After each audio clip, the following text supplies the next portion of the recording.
Estás escuchando Habladurías Universitarias y como cada miércoles nos invitamos a compartir con ustedes nuestra columna sobre formación ciudadana, política y opinión impulsada por Nuevas Fronteras en el Manifiesto Argentino, y ya contamos en la mesa de habladurías con la presencia de Manuel Heile. ¿Cómo estás, Manuel? Buenas tardes. Hola, buenas tardes. Bueno, bienvenido. Luego, lo habíamos comentado antes de comenzar el programa, luego de un par de días de ausencia, retomamos Habladurías Universitarias y en esta oportunidad qué mejor que con este espacio de pensamiento, ¿no? Y de conversación principalmente.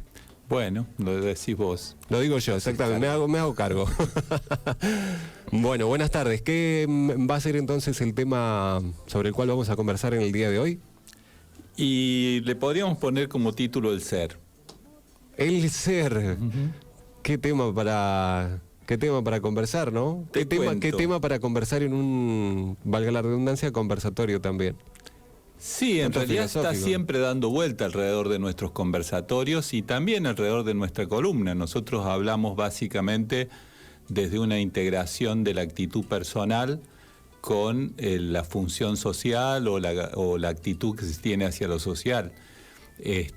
Todo el tiempo estamos pivoteando sobre ambos planos porque, no sé si te acordás, la primera columna que hicimos se llamaba La Coherencia. Así es, sí, no me olvido más de eso. Y a partir de ahí, de ese eje, obviamente está todo el tiempo el papel social que jugamos con la actitud personal. Y eso, si lo juntás a ambos, es el ser, o el modo de ser, si querés.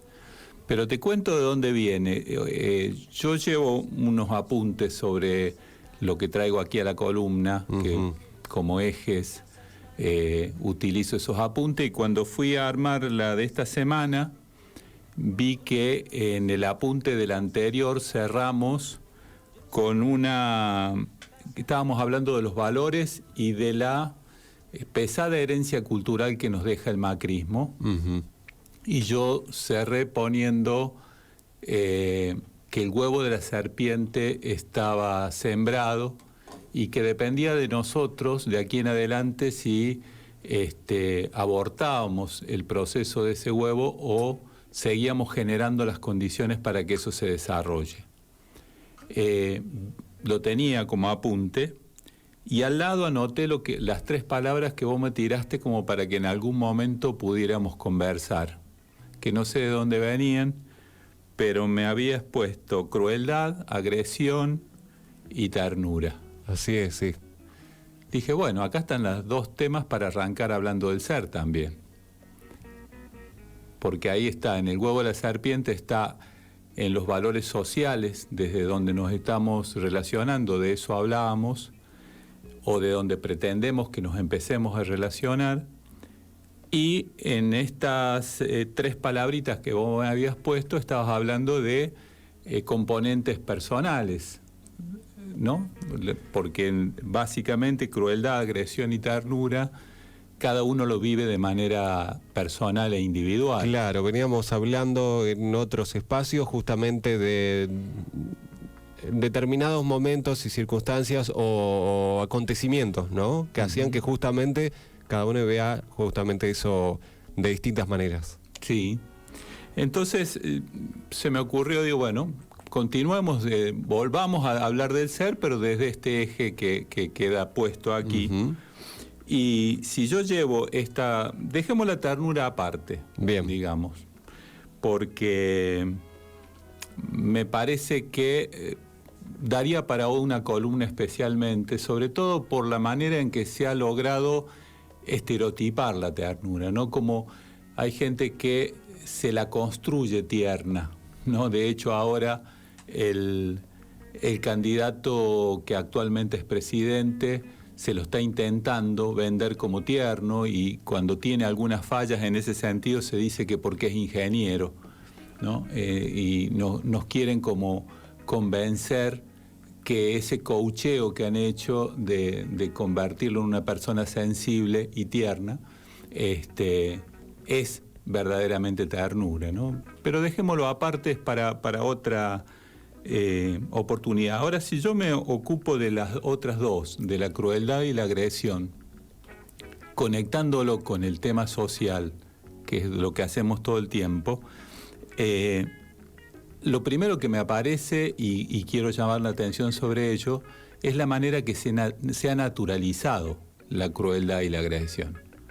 La manera en que se ha logrado que estos parezcan como rasgos normales en algunas personas y en algunas situaciones, que sean aceptados como cuestiones que no necesitan una revisión, una reflexión, ni siquiera un juicio, ¿no?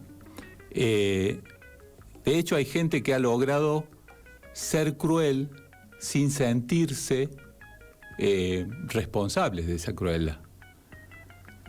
Por ejemplo, ayer salió el último índice de pobreza, donde dice que más de la mitad de los niños del país son pobres. Uy, sí, lo leí. Y sin embargo lo leemos como un dato más.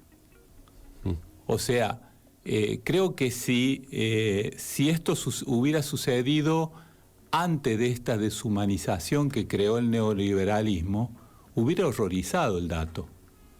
Hubiera generado la necesidad de hacer algo. Y sin embargo, hay miles de personas que lo toman como un dato más que no tiene ninguna incidencia sobre la vida cotidiana de esas personas.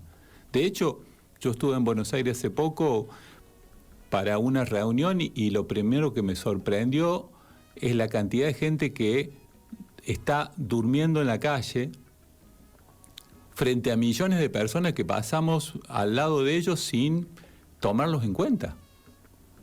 Hay familias enteras con sus niños en las veredas y el resto pasamos y seguimos haciendo nuestra vida normal. Y eso es una naturalización de la crueldad. Y si tomamos la agresión, es lo mismo. O sea, ha ido creciendo el nivel de agresividad, ha ido creciendo el nivel de violencia y se ha ido tomando como algo natural. A esto creo que nos llevaba la reflexión de la columna de la semana pasada, que nos repensemos como sociedad si realmente ese es el camino, el derrotero que queremos seguir como sociedad, si queremos continuar con esta deshumanización, ¿no? Uh-huh. Porque, a ver, naturalmente el cerebro humano tiene un componente que desde la neurociencia le llamaron neuronas espejo, que es lo que hace que tengamos un componente, un mecanismo cerebral donde sintamos lo que le pasa al otro. Ese mecanismo hace que haya escenas de dolor del otro que no podamos soportar, que tengamos que apartar la vista. Sin embargo, si tomamos esto que yo te estaba describiendo recién, pareciera que esas neuronas de espejo se han empañado o han generado un mecanismo por el cual han perdido su función original. En ese sentido llamo yo a la deshumanización. El ser humano es un ser que está en permanente transformación, está en permanente mutación, en permanente evolución. De hecho, somos la única especie que genera condiciones externas para modificar las cosas que lo afectan. ¿Por qué? Porque necesariamente tiene la capacidad que no tienen otras especies de imaginarse el futuro. Ahora, si nosotros tenemos esas dos cualidades, que nos estamos transformando permanentemente y podemos imaginarnos el futuro, y estamos viendo que estamos perdiendo la capacidad de percibir el dolor del otro, que nos vamos insensibilizando progresivamente, deberíamos alarmarnos de qué tipo de especie nos vamos a terminar conformando. Me parece que es algo que nos debería llamar la atención.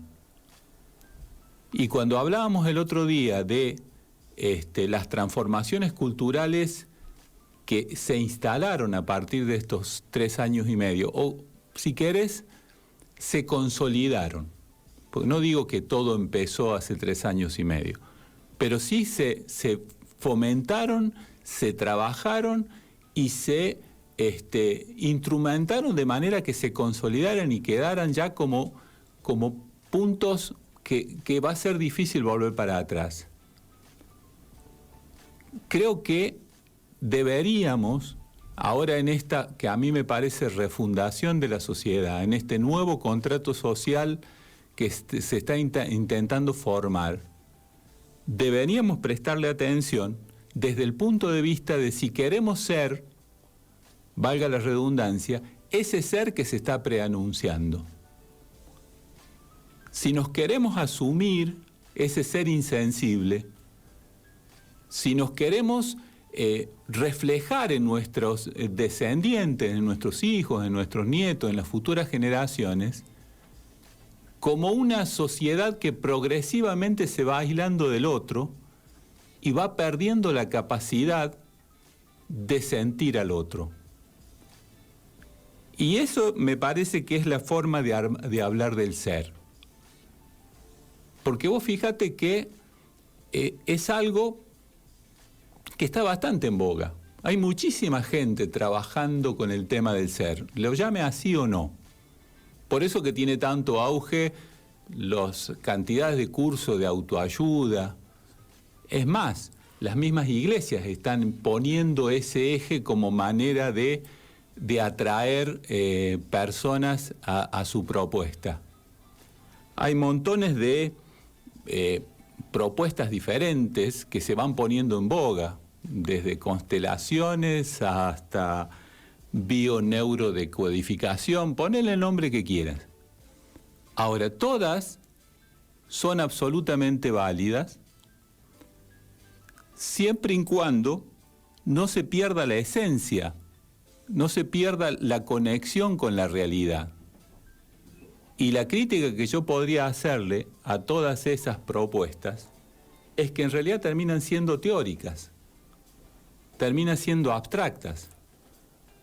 O sea, puede una persona ir a un taller de cualquiera de estas propuestas, encontrar un montón de herramientas, sentir que se las apropió y al día siguiente, en la vida cotidiana, seguir siendo la misma persona insensible que era hasta antes del curso. Puede algunas personas adherir a alguna propuesta de alguna iglesia, ir a la misa o a la ceremonia de esa iglesia, sentirse realmente tocado por el mensaje y salir al día siguiente y vivir igual que antes. Eso también es una característica de esta época. Una especie de enajenación entre la imagen de mí y lo que realmente hago. Por eso que para nosotros, si hablamos del ser, la coherencia es un eje central. Y si la coherencia es un eje central, deberemos empezar a pensar en términos prácticos cómo soy y cómo quisiera ser. En términos prácticos, darme cuenta y medirme realmente en mis actos si soy alguien que enriquece el lugar donde estoy, si soy alguien que genera mayor conexión, si genero crecimiento alrededor mío, o soy alguien que depreda el lugar donde estoy. Hoy me dejaron solo en la mesa, así que no tengo tiempo ni para tomar el mate. Así que cuando vean un silencio es porque estoy tomando el mate. Yo igual te digo que están preparados, están habilitados. Es cuestión de que me den el ok para levantarlo nomás y para abrirlo nomás y que se suben a la mesa. Bueno. No sé si va quedando claro por qué planteo que es pensarnos como el ser esencial que somos y queremos ser, ¿no? Y que necesitamos de ambas ruedas todo el tiempo. Fíjate, me lleva esto a una imagen que es del humanismo, ¿no? Que habla del sufrimiento y lo pone al sufrimiento en la metáfora de un carro, y ambas ruedas del carro, una son el dolor y la otra es el placer. Y se podría utilizar esa metáfora en esto que yo estoy planteando respecto de mi actitud como persona individual y mi actitud como persona social. Porque muchas veces, quizás individualmente, yo soy un tipo que pretendo ser sensible, pretendo ser una buena persona, pretendo ser alguien, si querés, amoroso con quien tengo alrededor.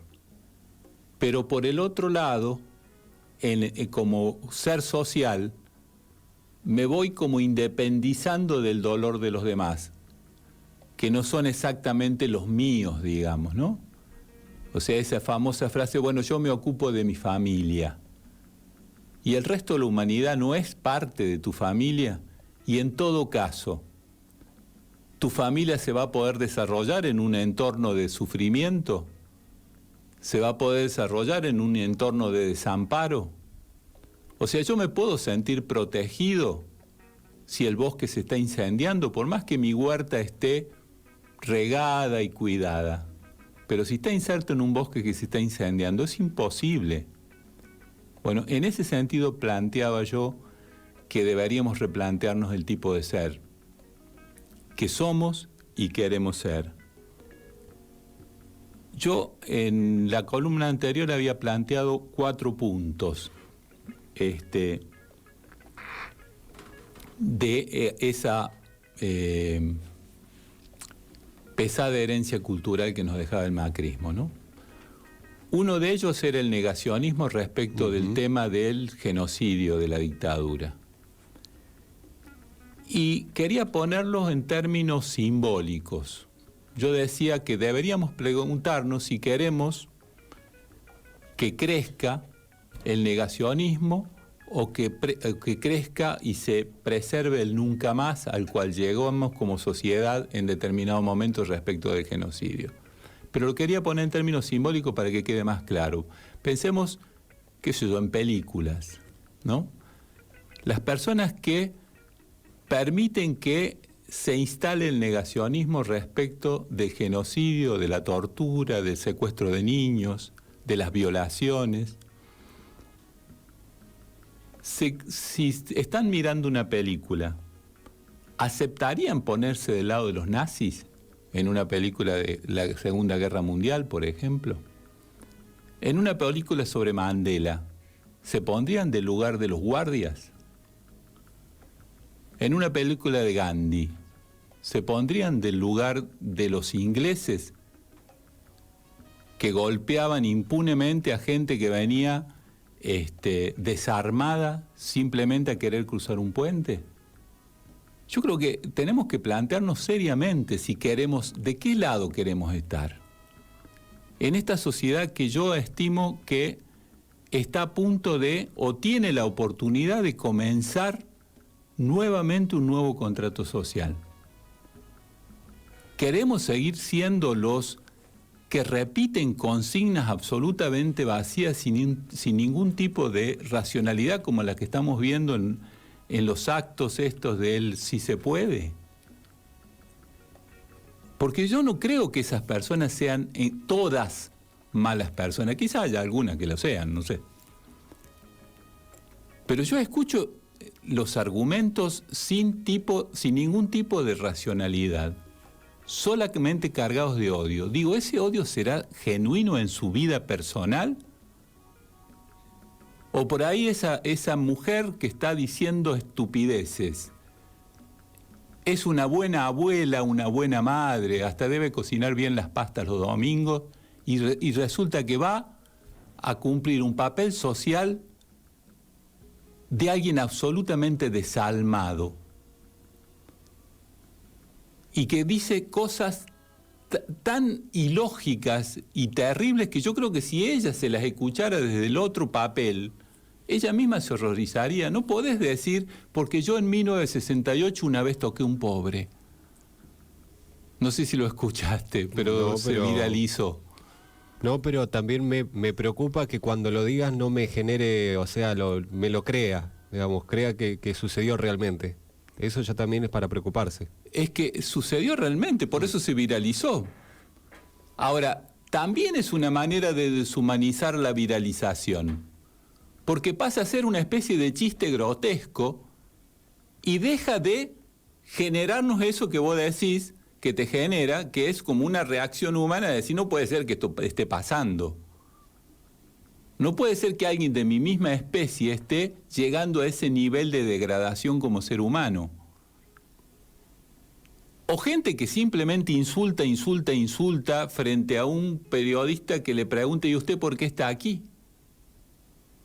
Simplemente por eso y porque no puede argumentarlo, insulta a un periodista al cual no conoce, al cual trata de ladrón, no sé, coimero, etcétera, etcétera, y al tipo no lo conoce. Bueno, frente a esos desafíos vamos a estar de aquí en adelante. Y a mí me gustaría que lo discutamos en todos los distintos planos y en todas las profundidades. Y quizás en el ser que somos y queremos ser, sea el escalón más profundo de donde debería nacer otro tipo de actitud social. Porque si no tenemos otro tipo de actitud social, difícilmente podamos construir una sociedad donde quepamos todos.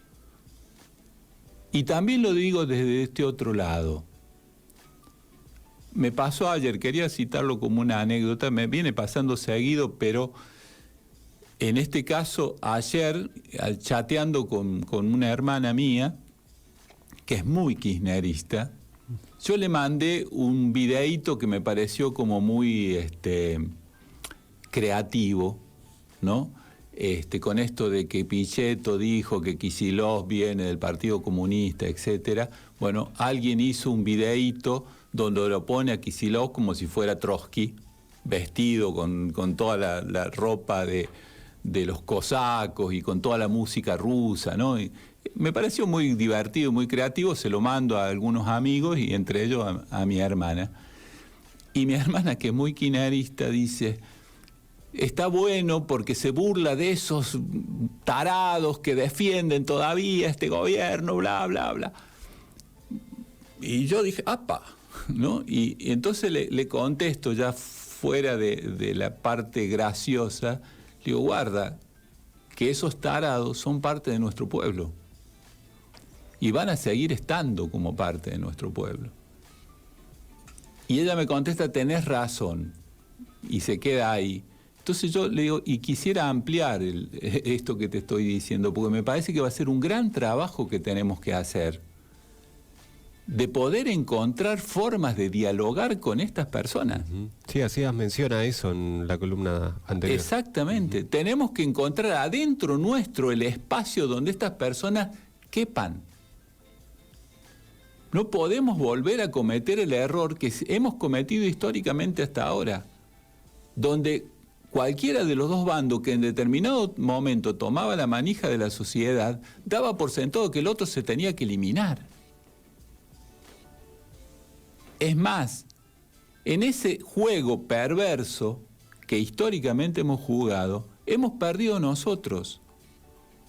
Porque nosotros, aunque pensáramos en eliminarlos en el sentido de no tomarlos en cuenta, pero nunca pensamos en eliminarlos de verdaderamente, porque nosotros seguimos teniendo neuronas de espejo.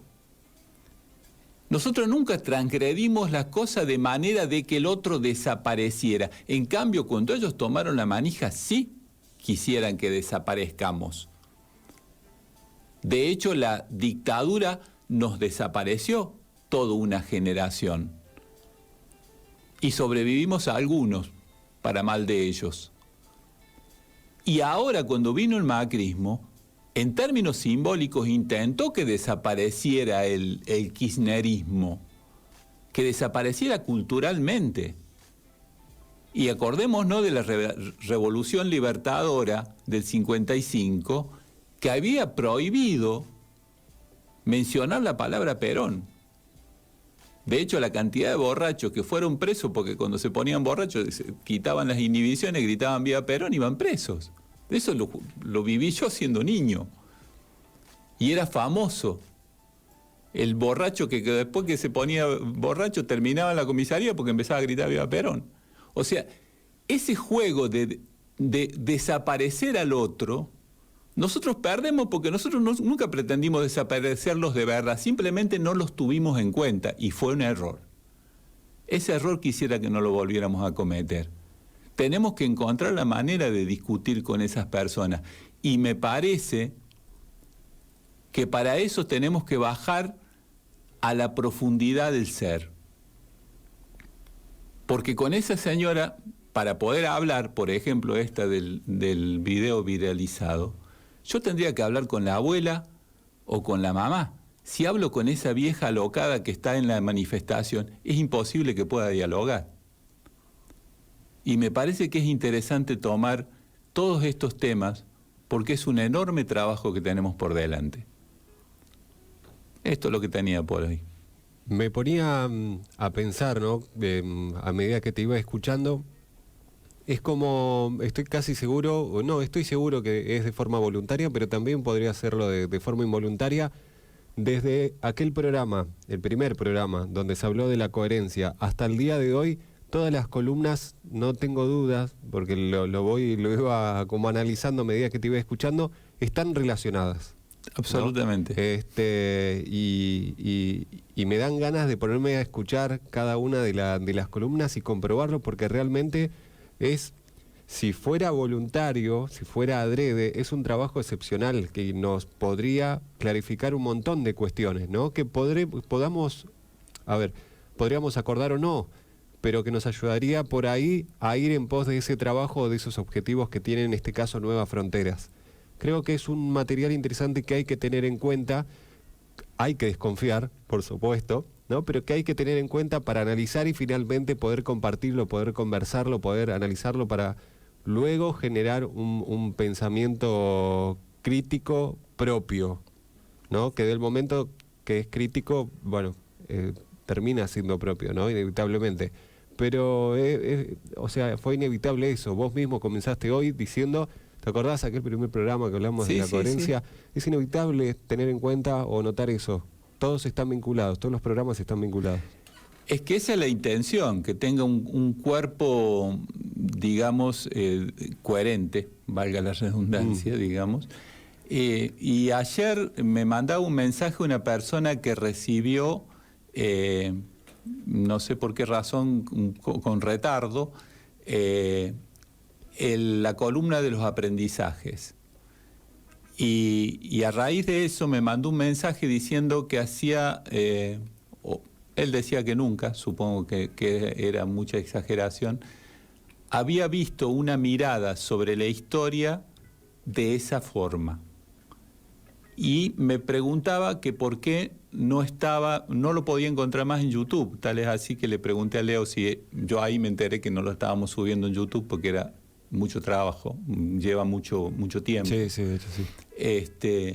Y él me planteaba eso justamente, porque me gustaría que pudiéramos ir teniendo todo esto en secuencia, por eso me decía lo de YouTube. No, sin duda, la idea es esa, o sea, que haya un cuerpo teórico que se desarrolle mirando la realidad de lo que está sucediendo en este momento y tomando el emergente de eso, pero el cuerpo sigue siendo el mismo, o sea, que tiene una coherencia, tiene un desarrollo y tiene una idea de fondo que es un tipo de persona, un tipo de individuo y un tipo de sociedad, que no se escinden una con la otra. De hecho, la consigna central de Nueva Frontera es por un cambio de actitud, porque consideramos que desde la actitud individual se construye la sociedad. La sociedad es una sumatoria de actitudes individuales. Por lo tanto, cada vez que a nosotros no nos gusta algo, no nos gusta una realidad, lo primero que pensamos es dónde estamos fallando nosotros en la construcción de esa realidad. Después vemos lo que hacen los otros y cómo lo transformamos, pero siempre nace desde nuestra propia propuesta, de nuestra propia acción. Por eso lo de la coherencia. Muy bien. ¿Hay conversatorio el fin de semana? Este fin de semana no. Bien. Pero a partir de la próxima, digamos la siguiente, ya vamos a salir con la campaña, digamos, la parte final de la campaña hacia el 27, y ahí tenemos la idea de sacar otra vez los conversatorios a la calle y empezar a conversar con la gente de ¿Qué viene? Más que ya de la elección, que creo que está definida, por suerte, ¿qué nos toca de aquí en adelante? Porque esa es otra cuestión. Creo que hay mucha gente confiada de que con cambiar el gobierno ya está. Y creo que en este caso, más que nunca, es totalmente lo contrario. Ahí empieza el verdadero trabajo. Ahí empieza nuestro papel. Y una de las creencias a cambiar es que la política la hacen los políticos. Me parece que si algo deberíamos aprender es que la política es algo tan importante que no se la podemos dejar en manos de los políticos. El gobierno delibera a pesar de sus representantes, dicen por ahí. Sí, bueno, el manifiesto argentino se propone, aunque mucha gente del Frente de Todos, hace un ratito estuve escuchándolo a Santoro negando eso, de que se empeñan. Esto va a ser la próxima columna, ya tenemos el tema de la próxima columna, que sería el tema de los permisos. Porque parece que el progresismo siempre tiene que pedir permiso para proponerse cosas, para proponerse cambios.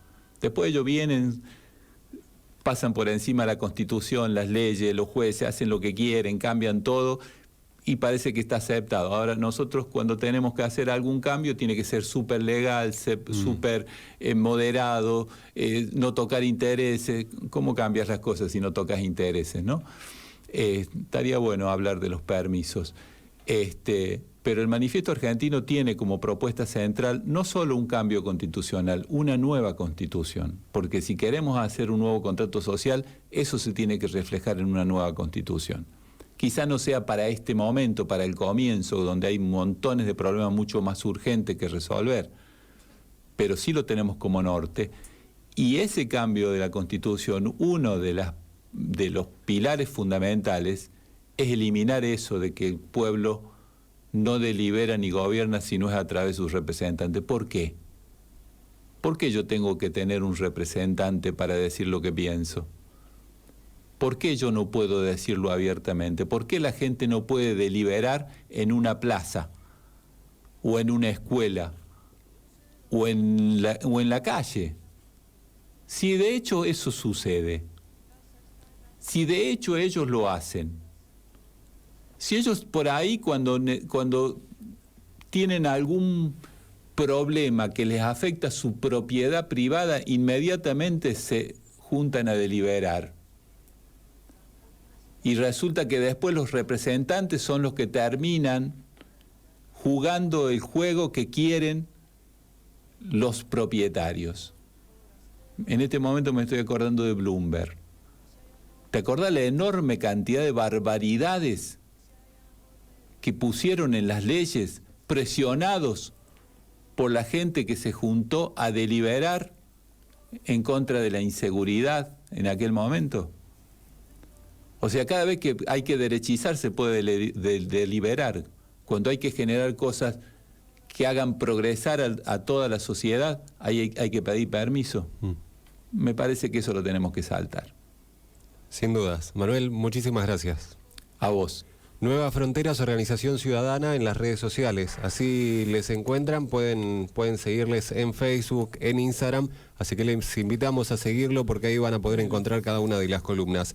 39 minutos pasaron de las 5 de la tarde en todo el país. Seguís escuchando Habladurías Universitarias. Esto fue nuestra columna sobre formación ciudadana, opinión y política, que va todos los miércoles desde las 5 de la tarde hasta las 5:30, un poquito más, aquí en Habladurías Universitarias por Radio Mural 91.1. Quédense, enseguida volvemos.